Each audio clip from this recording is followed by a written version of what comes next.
From Bhagavad Gita.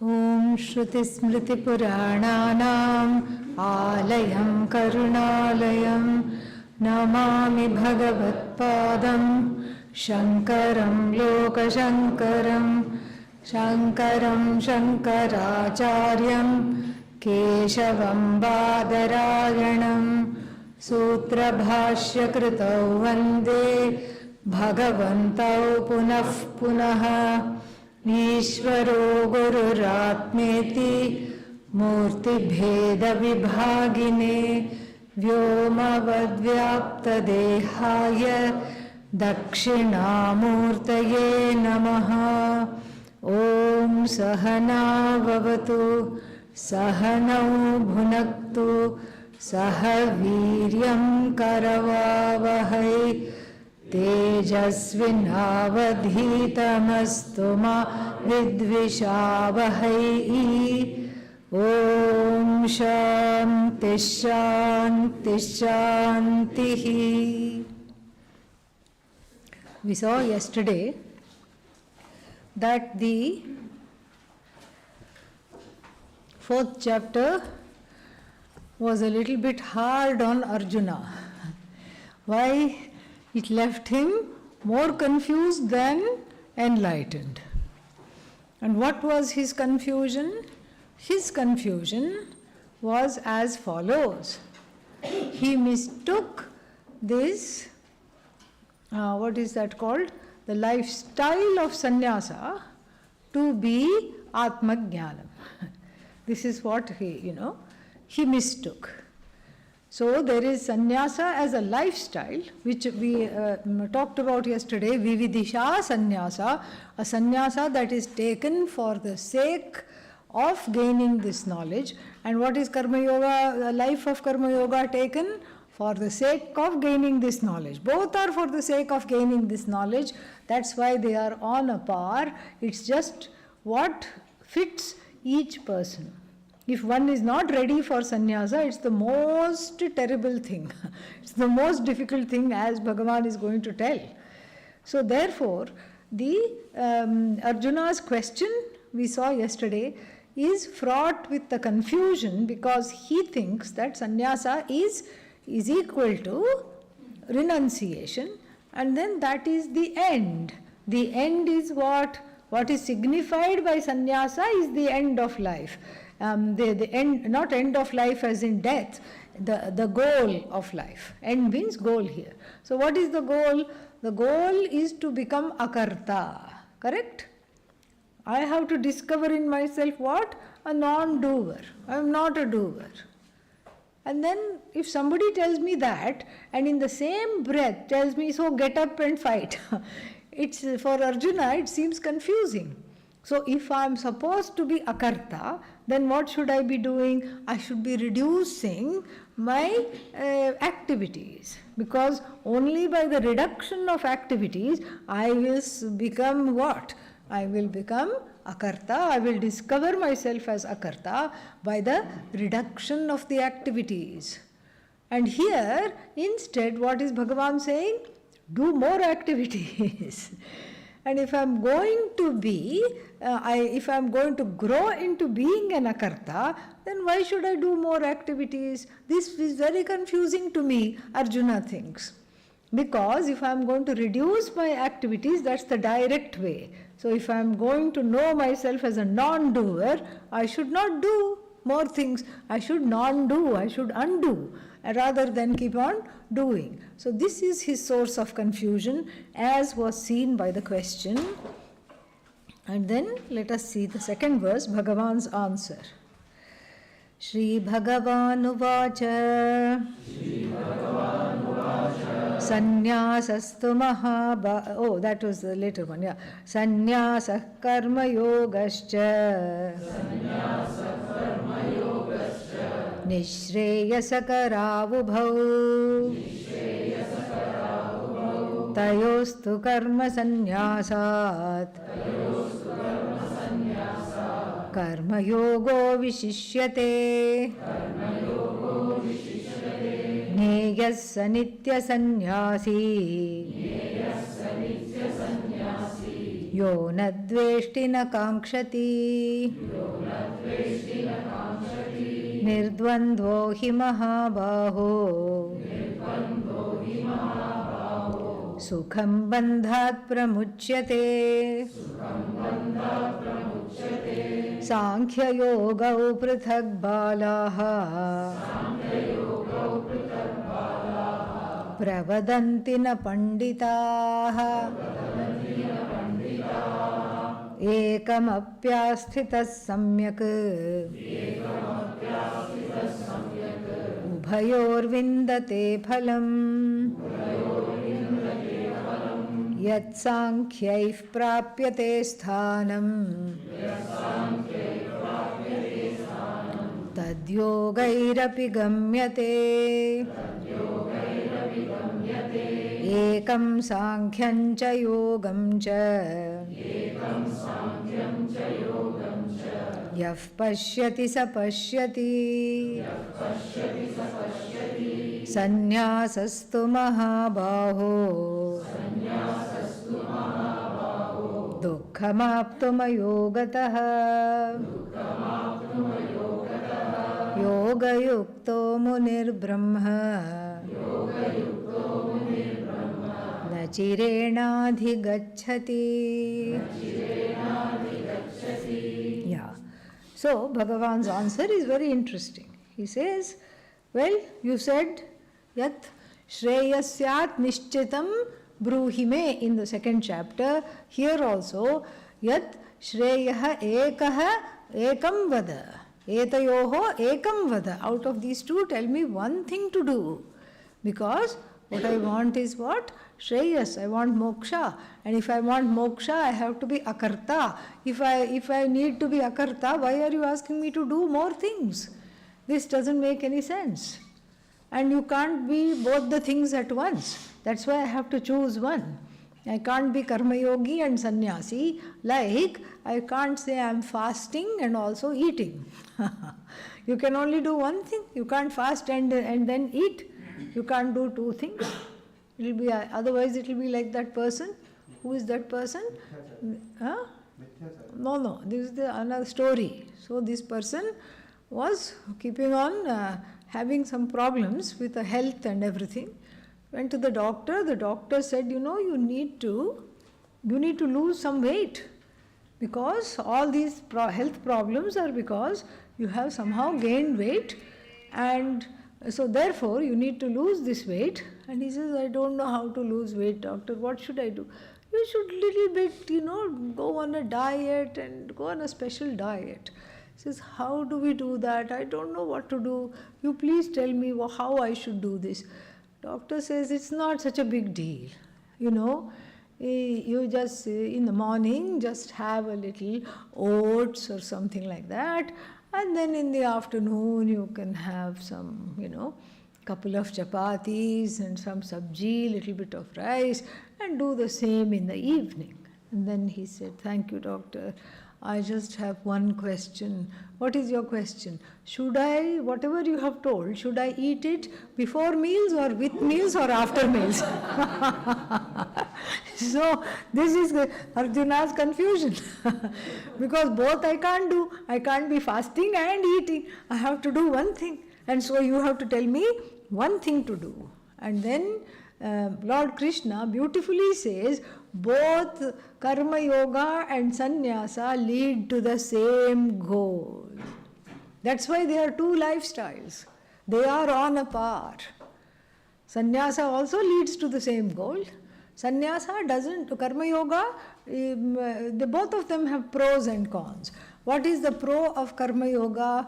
Quick antahkarana shuddhi. Because you have to be with a whole lot of people who will disagree with you most of the time. And what else? You have to manage relationships. Managing relationships is not easy. And then you have to rub against so many people's egos and still come out okay somehow.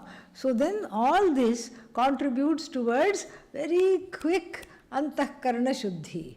You will be divorced from your ragadveshas very, very quickly. The ragadveshas will run and hide as soon as you come. Why? Because they are purified in the wake of having to manage so many egos, so many duties, so many relationships. This is the big pro of Karma Yoga. What is the pro of sannyasa? Pro of sannyasa or sannyasi lifestyle is that you don't have to deal with many people. And the people that you do have to deal with are as crazy as you are. Okay? Yes. So that is what it is.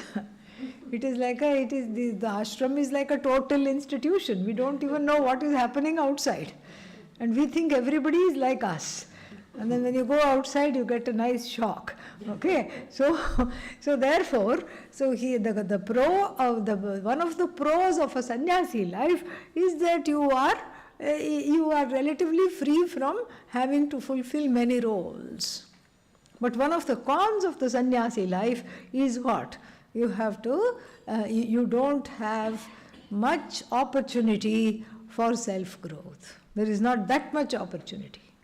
Because you're not working, you're not having experiences, and all these kinds of things. And so therefore, you're not fulfilling a lot of roles which deprives one of antahkarana shuddhi. And so therefore, both of them, other than these small differences and everything, they are one and the same. They are really one and the same. If you choose moksha, then the rest of it, everything just falls in place. You can either choose karma yoga as a lifestyle, or you can choose sannyasa.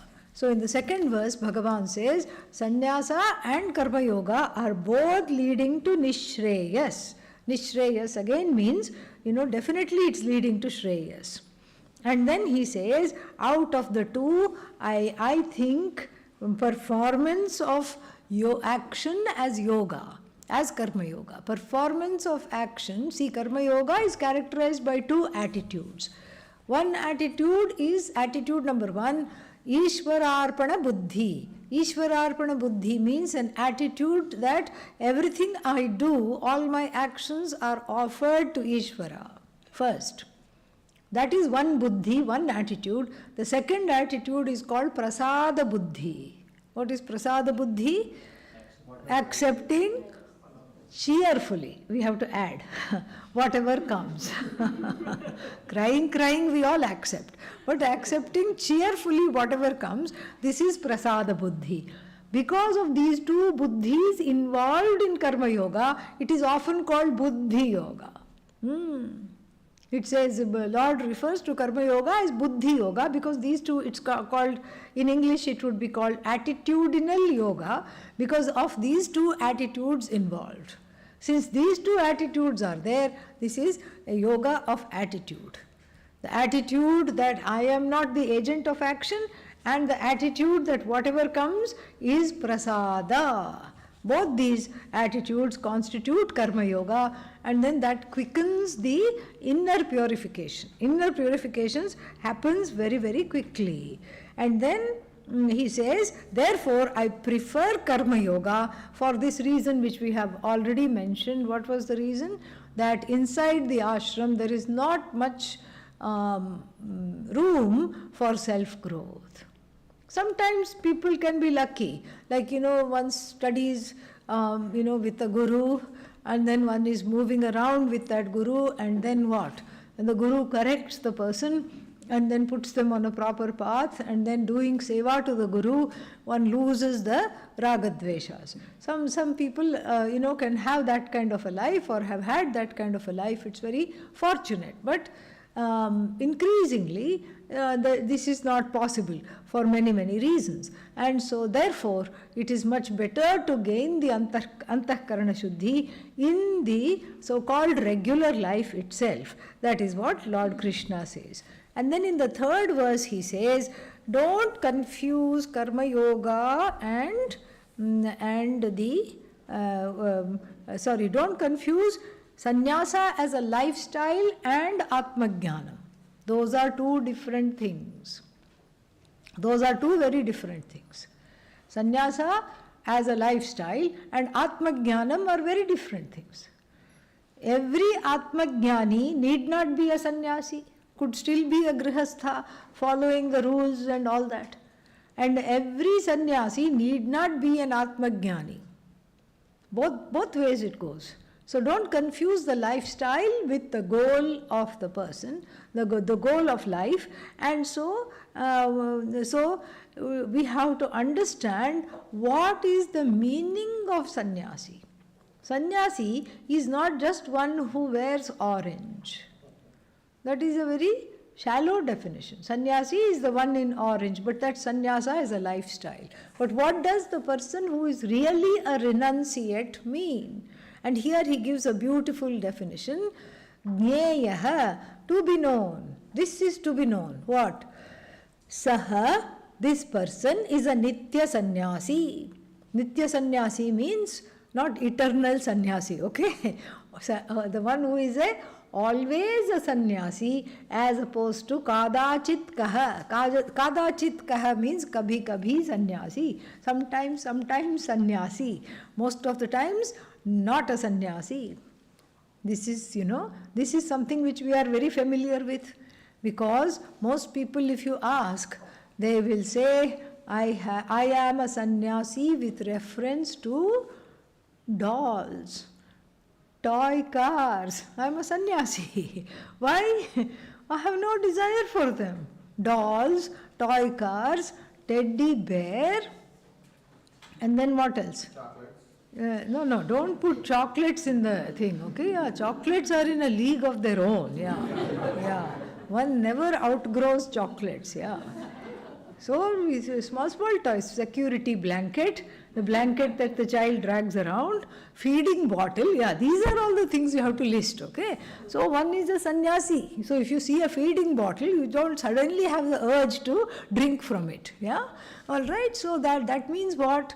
Have you given up the feeding bottle? Would it be right to say you have renounced the feeding bottle? No. What has happened? You have grown out of the feeding bottle. Why? Because you found out how to drink from a cup. The parents taught how to drink from a cup, so you graduated from the feeding bottle, you left it behind, and then now you are drinking out of a cup or a glass. So this is how it is. Same thing. Doll, toy, toy car, truck, and then marbles. All these things. If the marbles are not there, you don't lose your marbles. Yeah, you are okay. Because these are all things you were very attached to as a child. Now, with reference to certain things in life, in your life, you are a pakka sannyasi. You will never look back and have a longing for the doll, for the teddy bear, for all the things you played with as a child. And it's not right to say you have given them up. Better to see that you have grown out of them. This is very important. But with reference to certain other things, I can't live without this, I have to have this, you can't have this, it is mine. These are the things. This is why everybody is not a nitya sannyasi. Always sannyasi one cannot be. With reference to certain things, one is sannyasi. With reference to certain other things, one cannot be a sannyasi. But here, what is the definition of the sannyasi here? Not the one with a lifestyle. The Atmajnani is being talked about. And who is this real sannyasi who has the kind of attitude for the doll and the other toys that you have now? The one who is called Nitya Sannyasi has that for all the things in the life. That is the thing. Not kabhi kabhi, sometimes sannyasi, in some respects sannyasi and in other respects no sannyasi, no. In all respects, all the time, that freedom with regard to the things in life. Not because some things one has outgrown. In fact, the sannyasi has outgrown all the things. There is a free relationship. Doesn't mean they don't use things. but they may be using things, but then they are not afraid of losing them. That's the big difference. So Gneyasya Nitya Sannyasi, and what is this Nitya Sannyasi? The one who is always free of objects, relationship to objects. Yaha Nadveshti, the one who doesn't have aversion. Dveshti, the one who is not averse to situation. The one who doesn't avoid situations, things, people, etc. And then na kankshati, neither is the person sitting in anticipation for something desirable to come, nor is the person in avoidance of the undesirable. And so this is the sannyasi. Regardless of whether one is in the grihastha or whether one is taken to a life of sannyasa, this is the end. Nirdvandvo hi mahabaho sukham bandhat pramuchyate. Nirdvandva means is free of the opposites of, here the opposites is ragadvesha. Free of ragadvesha, the person frees themselves from the effects of karma. So that is the person to be known as Nitya Sannyasi. Who is the Nitya Sannyasi? Now we got the very good definition. So one definition is what? Yona dveshti na kankshati. The one who does not either have a longing for something or an aversion for something, and then nirdvandva. One who has managed the ragadveshas in the heart. One who has mastery over the ragadveshas. Mastery is important. Mastery means what? Not control. We never use the word control of ragadveshas, because really speaking they control you. So we say ragadvesha management. Similarly, you cannot say anger control. You look in the psychological language, they will say anger management, ragadvesha management. So Nitya Sannyasi Gneyah. And then he says that the people who are unwise, who are they? Balaha, immature, who act like children. Balaha means children. So who are these balas? Immature people. Sankhya Yogau, Sankhya and Yoga together. Sankhya Yogau Prithak Manyante. So these children, mere children, immature, avivekinaha, people without viveka, what do they say? Oh, sannyasa is different, lifestyle of sannyasa is different, karma yoga is different, because they don't know. And what do they not? They pravadanti na panditaha. Pandits don't talk about that. And ekamapi asthitaha samyak ubhayoho vindate phalam. If you just stay in one, asthitaha means abiding in one. Ekamapi asthitaha samyak. If you abide in one properly, you get the fruit of both. So if you abide properly in the karma yoga, you get the fruit of sannyasa also. How? You become nadveshti na kankshati. You become that kind of a person. You grow into that kind of a person because of antahkarana shuddhi. What is antahkarana shuddhi? Cleansing the heart of the being overpowered by raga and dvesha. Strong likes, dislikes, prejudices, preferences, being free of those is called antahkarana shuddhi. This is the impurity in the heart, and this impurity is basically what is being talked about here. And so then Sankhya Yogau Prithak Balaha when pravadanti, they talk about it as different because they don't know better. Na panditaha. Pandits don't see it differently. Why? Because if you stick to one, you get the fruits of both. So if I stick to a life of karma yoga, then what happens? Without fail, I am led to being the sannyasi that the Bhagavad Gita talks about.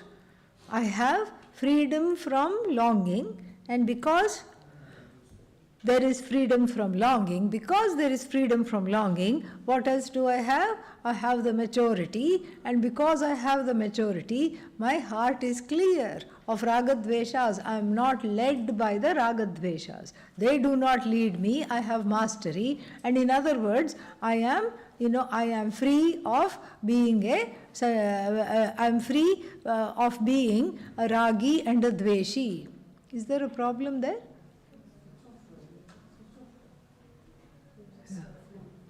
What?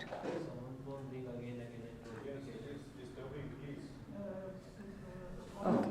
Maybe they don't know how to turn it off. It's okay. Yeah.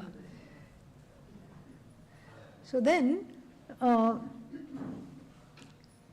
we have another beautiful thing which says that, which talks about how sitting in one particular yoga, karma yoga, gives the benefit of jnana yoga. Why?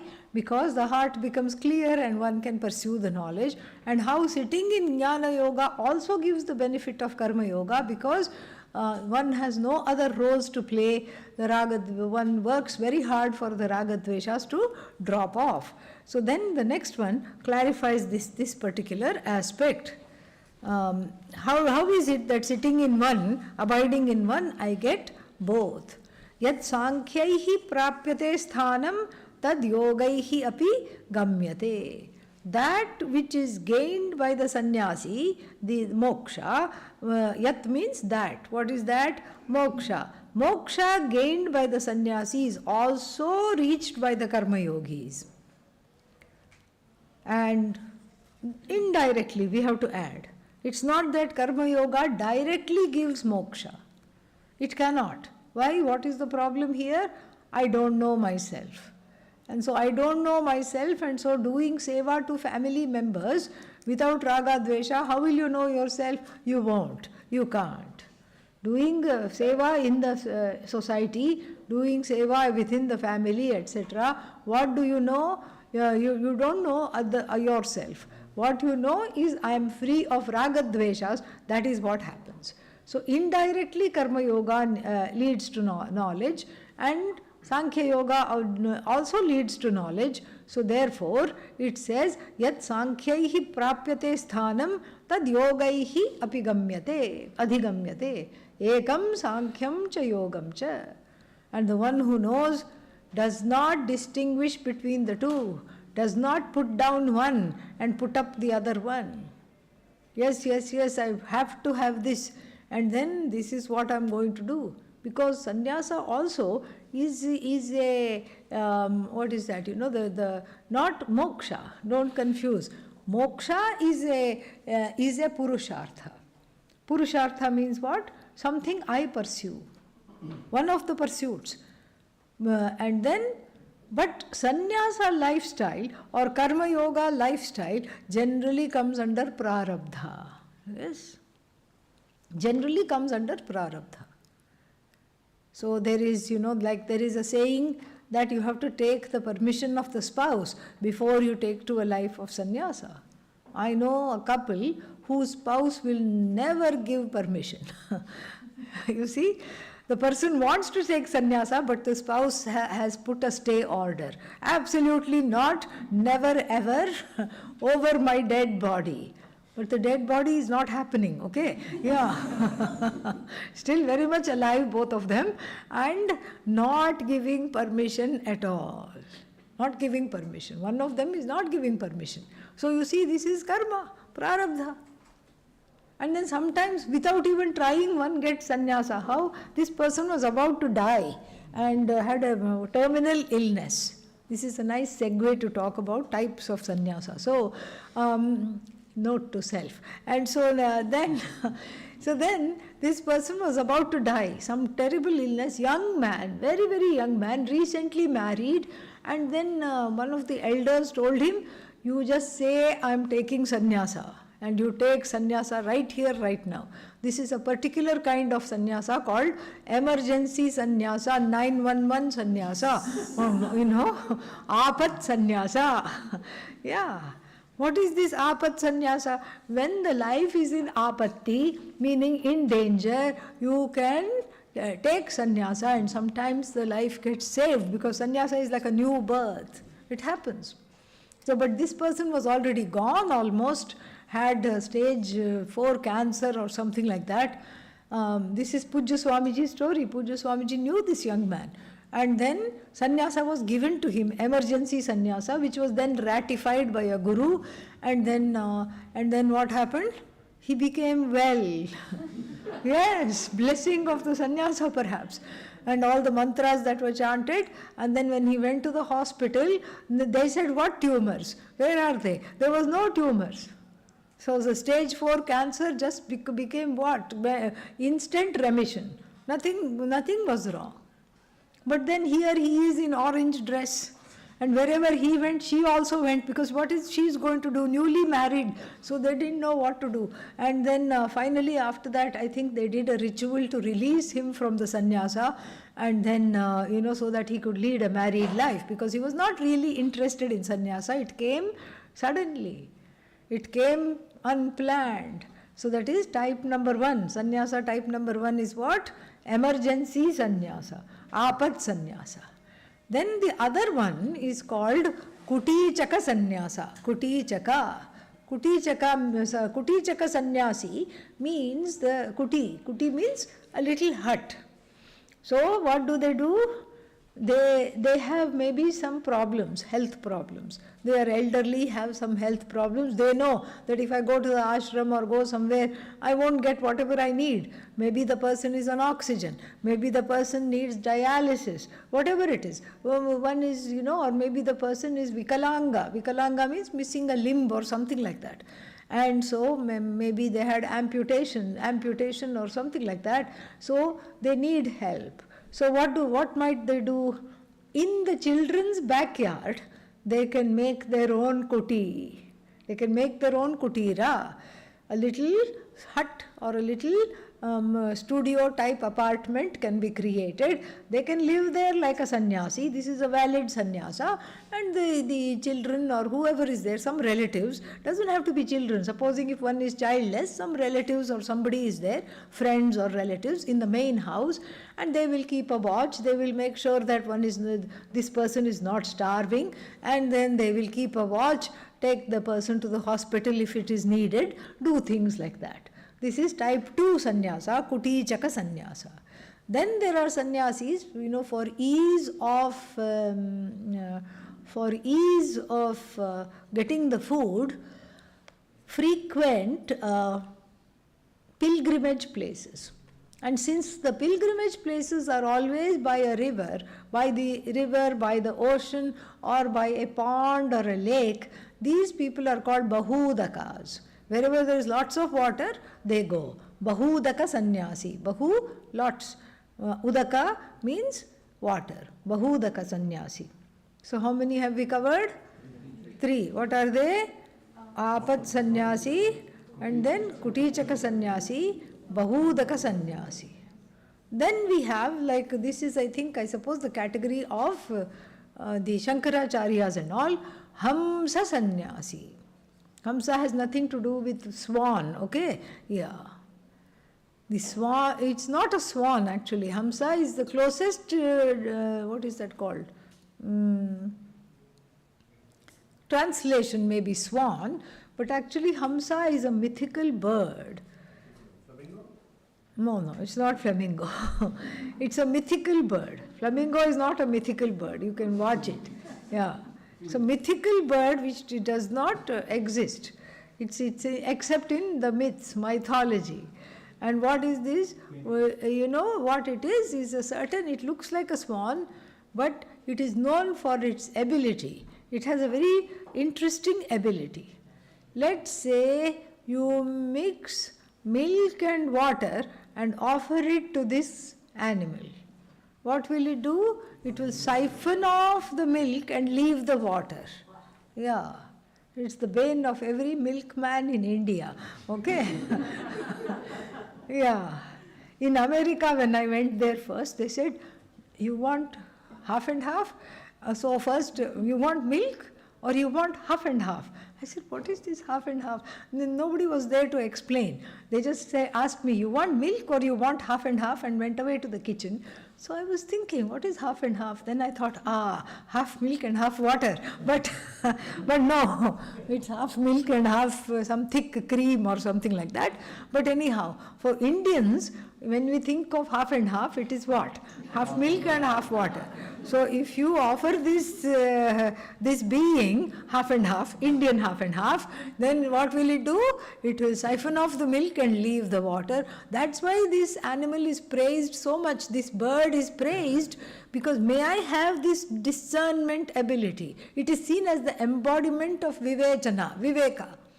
Why? Because may I have this ability to leave the worthless things in life and take only Vedanta, make my goal only the Shastra. So let me siphon off in the same manner the Shastra and leave the rest, leave the water and anything that is not valuable aside. So, the Hamsa Sannyasi means they carry a danda. Danda means stick. Why do they carry a stick? Very interesting. They carry the stick because they want to be akarta and they want to show that they are akarta. So the ahankara is transferred to the stick. Okay?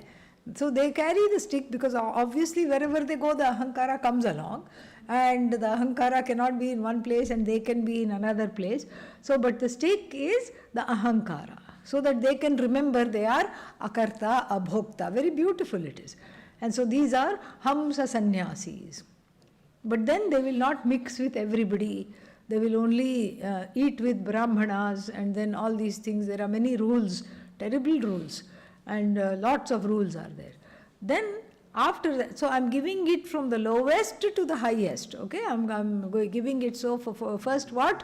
Accidental sannyasa, then Kutichaka, then Bahudaka, then Hamsa, who is a Dandi and who has all these rules and niyamas, and then after that Paramahamsa. Paramahamsa, the Danda is also given up. Ego, what ego? That is the idea.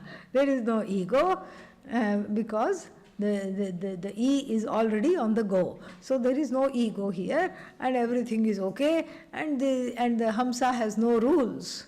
Ko vidhi, ko nishedha. So this is how it is.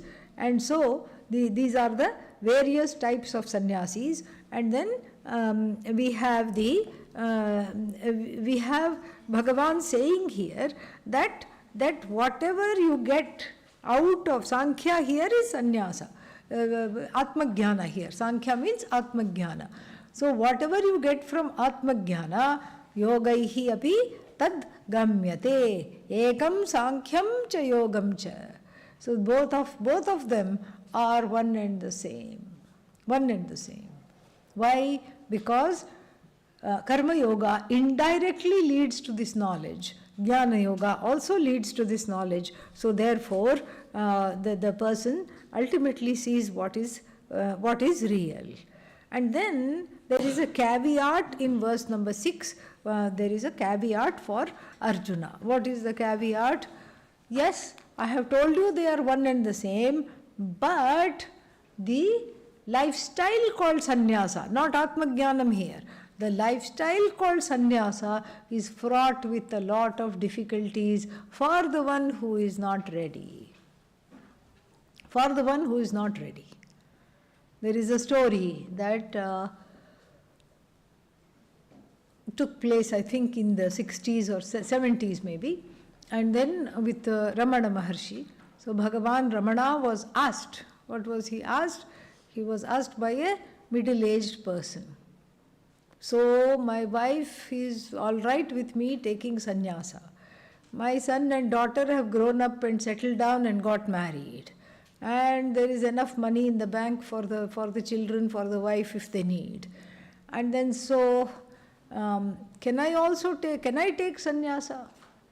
And Ramana Maharshi, who hardly spoke, looked at him sternly and said, absolutely not. And he got angry because he really wanted to take sannyasa. And here the Guru he thought he'll get some blessings from the Guru, and what is the Guru saying? Absolutely not. He got angry and he said, well, this is not fair. What did you do? You also went to Tiruvannamalai, you left your home, you cut off your tuft of hair and you dipped into the water, you cut off your sacred thread, and then you came out, and then the temple priest gave you some white cloth to wear so that you will have something to wear, and now you are sitting in the ashram.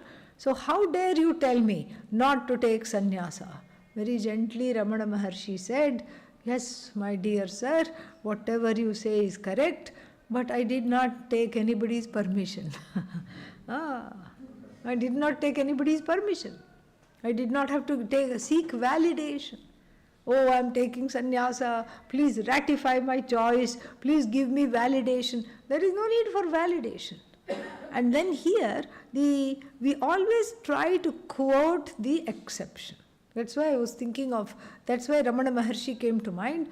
One quotes the exception. What is the exception? Like Ramana Maharshi. We don't see Ramana Maharshi doing karma yoga.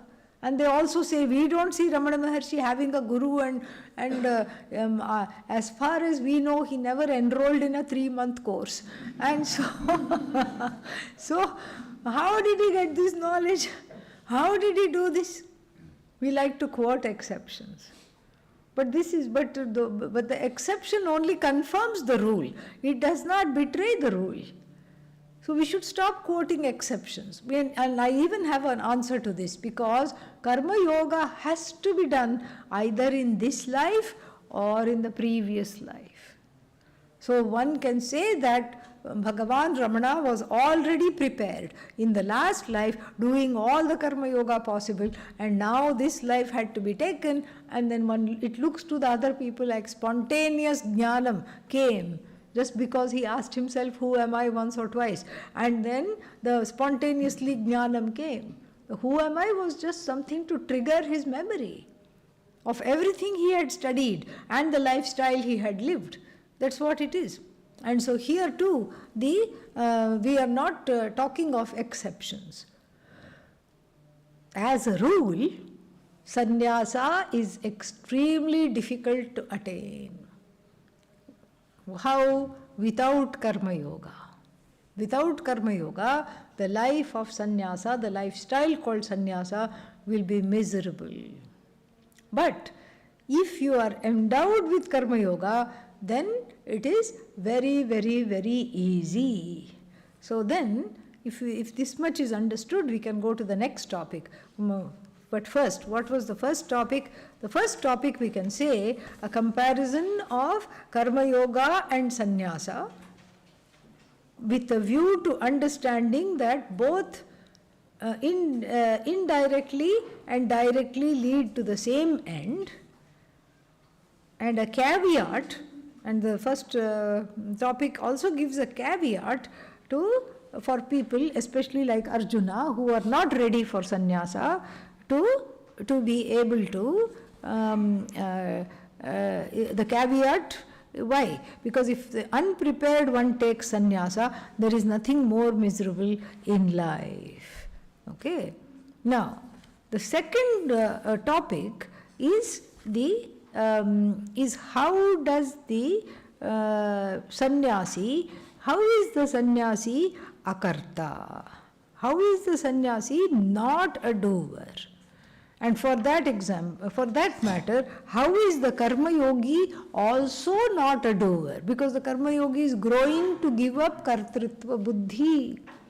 So how does the karma yogi become a non-doer? How is the sannyasi a non-doer? The next few verses very beautifully we'll talk about. Let us chant. We will chant from 8. Okay. Naiva kinchit karomiti yukto manyeta tattvavit Pashyan shrinvan sprishan jigran Gachan ashnan gachan swapan shvasan Pralapan Visrajan Grinhan Unmishan Nimishannapi Indriyani Indriyartheshu Vartanta iti dharayan. Yeah. So, Yuktaha means the one who is mature, the one who is together as a person. A person who is not all the time falling apart is called Yuktaha. This is Yuktaha, the one who is together. Mentally, emotionally, physically, the one who is together as a person, not always falling apart or melting down, having a meltdown. Having a meltdown means what? Other people have to carry you out in buckets, okay, because you have melted down. And so this is not there. The one who is generally together, that person, together means body, mind, sense complex, it is all together. Then what one thinks, one says, what one, says, one does. So there is a kind of an alignment, an arjava. Arjava means alignment between thought, speech, action. So this is the person who is called Yukta, together, And then what is this? Yuktaha manyeta. Manyeta means thinks, the one who knows. The Yuktaha manyeta. Now, what manyeta? Naiva kinchit karomi iti. I am not really doing anything. This is how the person of knowledge thinks. And whether the person of knowledge is a karma yogi or whether the person of knowledge is a sannyasi, that is immaterial here. So the person of knowledge here, regardless of the lifestyle, manyeta, yuktaha manyeta. And who is this yuktaha? Tattvavit. That person is a jnani. Tattvam vetti iti tattvavit. The person is a jnani, understands this. Understands all this, understands the truth of oneself as free, limitless, non-separate from Bhagavan. So this person, what does she or he think? She or he says, I am not the doer. It's easy to say, I am not the doer. But then you are keeping on eating, you are keeping on drinking, you are keeping on doing so many things. How can you say I am not the doer? Because the person knows I am akartra atma. The person is aligned with the atma, that is a non-doer, and so knows very well that the actions even while engaged in the everyday actions, and let us see what those everyday actions are. Pashyan means what? Seeing. These are all present continuous, okay? Shrinvan, listening, hearing. Sprishan, touching. Jigran, smelling something. And then ashnan, eating. Gachan, going. Swapan, swapan means what? Sleeping, not dreaming here. Swapan means sleeping. And then shwasan, breathing. Pralapan, pralapan means keeping on talking. And then visrajan, letting go of something. Like you put something in the river. Visrajan, grinhan, grasping. And then unmishan, nimishan. Then the eyelids are opening and closing of the eyes. Even with all these activities, the person knows that it is just indriyani, indriyarthebhyah. So the action is happening at the level of the sense organs and the sense objects. It has nothing to do with me. This doesn't make me an actor. And if you look, these actions are very, very beautifully and carefully given. Very carefully given, because some of them are both voluntary and involuntary. And then if you see, like opening and closing of the eyes, is it voluntary or involuntary? Both. Consciously I can close and open. Involuntarily also, if something comes close to the eyes, it will involuntarily close. And then if there is some flying insect coming close to the eyes, they will close. Breathing, voluntary or involuntary? Both. I can choose to breathe, I can choose to hold the breath only for a few seconds, but then I can also, in sleep it is totally involuntary. Certain other things like digestion, circulation, etc., totally involuntary. And then grasping, eating, sleeping also involuntary. Once you go to sleep, you are not in charge of that. And so all these things are what? Happening at the level of the body, mind, sense complex. They are happening at the level of the senses because the organs are there and the organs are engaged with their objects. Objects means whatever their functions are. The organs are engaged at the level of the functions and those functions are going on, happening. It has nothing to do with me. But for this you have to be a jnani. You cannot just slap a person and say that was just the organ of action.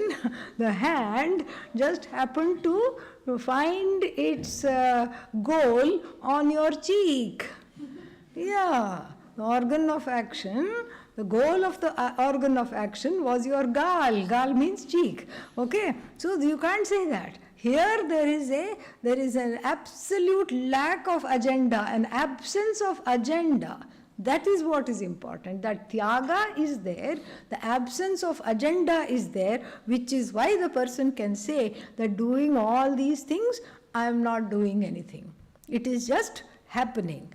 So, you cannot say that as long as there is an agenda, hidden or overt, with regard to all these activities.